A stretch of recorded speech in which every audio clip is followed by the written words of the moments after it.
चीज बन रही है उसे टाइम लगता है, लेकिन ये वाला एक सिंपल हॉल है, जल्दी बन जाएगा। तो गर्मी का मसला खत्म हो जाएगा 2 महीने में। तो यहाँ पानी वाले पंखे वगैरह लग जाएंगे अंदर, वो सारा सिस्टम बन गया है, सब तैयारी है, सब ऑन है। इसका जो ये टेम्परेरी हॉल इतना इतना कॉस्टली है, इसमें 600 टन लोहा लगा होगा, मतलब 5-6 करोड़ का सिर्फ इसमें लोहा लगा है।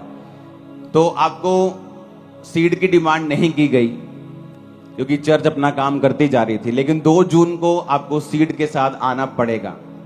अब चर्च को धक्का लगाने का टाइम आ चुका है, तो आपको ये बात याद रखनी है प्रेयर्स में भी। 2 जून को आप अपने स्पेशल और बड़े सीड के साथ चर्च में आए। 2 जून, 3 जून और 4 जून, इसमें हम दिन और रात के रोजे रखेंगे। कितने लोगों ने आज तक दिन डे नाइट के रोजे कभी नहीं रखे? हाथ खड़ा करो। कभी रखे ही नहीं? चलो आपको समझ आ जाएगा कि फास्टिंग में कितनी पावर है, और ये परमेश्वर ने खास मकसद के लिए बनाया है इसे। मुझे आज भी याद है कि 2004 में जब मैं परमेश्वर में आया, तो जिस ग्रुप में मैं संगति करता था, वो हर हफ्ते 3 दिन रात के रोजे रखते थे। एक हफ्ते में, हर एक हफ्ते में, सोमवार से लेके संडे से लेके सैटरडे तक, सोम से संडे तक 7 दिन में 3 रोजे दिन रात के। डे के तो होते ही थे ना, वो तो मिस ही नहीं होते थे, लेकिन दिन रात के भी होते थे। हर हफ्ते की मैं बात कर रहा हूं। मेरी लाइफ के जो पहला साल, दूसरा साल टोटल रोजों में निकला है, सिर्फ रोजों में निकला है। मैंने कम खाया होगा, रोजे ज्यादा रखे होंगे। मुझे ओवर रोजे रखने के कारण मेरे पेट में भी बहुत सारी प्रॉब्लम्स पैदा हो गई थी, लेकिन यीशु मसीह में की गई मेहनत कभी व्यर्थ नहीं जाती। तो परमेश्वर ने वो सारा कुछ कवर भी कर दिया, लेकिन जो सामर्थ का नींव, जो फाउंडेशन 2004 और 5 में पड़ी थी, उसका असर आज दुनिया देख रही। तो मेरा आपको ये पैगाम है कि आप लोग 2 जून को जब चर्च में आएंगे, तो आप रोजा रख के आएंगे डे नाइट का। मीटिंग खत्म होने के बाद फिर एक मीटिंग होगी संडे को, 2 जून की संडे को फिर एक मीटिंग होगी। जिन्होंने रोजा रखा होगा, लंगर लगेंगे, बाकी सब काम ऐसे चलता रहेगा। लेकिन मेरी विनती आपसे यह है कि उस दिन कुछ ना खाएं, चर्च में रहें। 3 को चर्च में रहें। अगर आपको जाना है तो 3 को फिर वापस आएं सोमवार, और शाम को फिर मीटिंग होगी, और 4 को फिर मीटिंग होगी शाम को। तो 3 दिन रात के रोजे होंगे। हमें रोजों में रहना है, आने वाले दिनों में प्रेयर में रहना है। और मैं आपको बता सकता हूं, जब आप प्रार्थना में रहते हैं और रोजों में रहते हैं, रोजे आपकी जो उपवास हैं, वो आपकी जो शरीर की इच्छाएं हैं, आपका शरीर का जो आप पर शरीर क्यों कामयाब नहीं होते क्रिश्चियन? क्योंकि उनका शरीर भारी है उन पे। बाइबल का वचन इतना क्लियर और सख्त है और इतना शानदार है कि क्या कहने, मैं आपको बताता हूं। वचन कहता है कि एसाव, याकूब 2 जुड़वा भाई थे।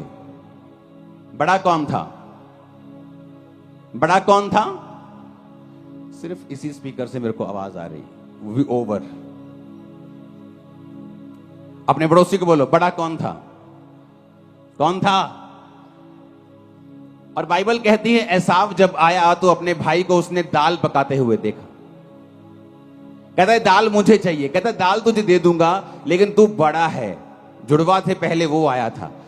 कहता तू बड़ा है तो तू ऐसा कर, अपने बड़े होने का पद मुझे बेच दे। याकूब ने कहा तू बड़ा है तो अपना पद मुझे दे दे, मैं दाल तुझे दे दूंगा। और वचन कहता है कि एक बार के भोजन के बदले में उसने अपने बड़े होने के पद को बेच दिया और जब आशीष पाने के लिए निकला अपने बाप से, क्योंकि बड़ों को ज्यादा आशीष मिलती थी पहलोठों को, तो लिखा वो आशीष पाने के योग्य नहीं ठहरा। आंसू बहाने पर भी, तौबा करने पर भी उसे कोई भी आशीष नहीं मिली। क्यों? क्योंकि उसने शरीर को फॉलो किया था।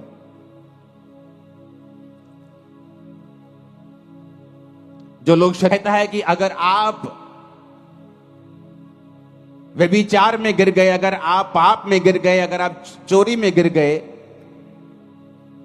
तो आप सेवा करने के भी काबिल नहीं हैं उच्च पद की। वचन तो इतना गहरा है वचन।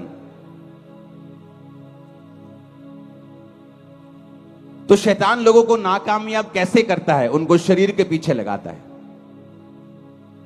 उनको पाप के पीछे लगाता है, डर के पीछे लगाता है, लोभ के पीछे लगाता है, लालच के पीछे, घमंड के पीछे, व्यभिचार के पीछे।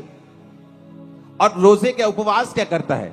जब आप उपवास करते हैं, उपवास आपके शारीरिक, जो आपका बॉस बन गया शरीर, अगर शरीर ने कह दिया कि रात को आपको मोबाइल देखना ही देखना है, गंदी फिल्म देखनी ही देखनी है, तो आप उसको करते हैं, क्योंकि आपका शरीर भारा है, आपकी स्पिरिट हल्की है, आपका बॉस आपका शरीर है।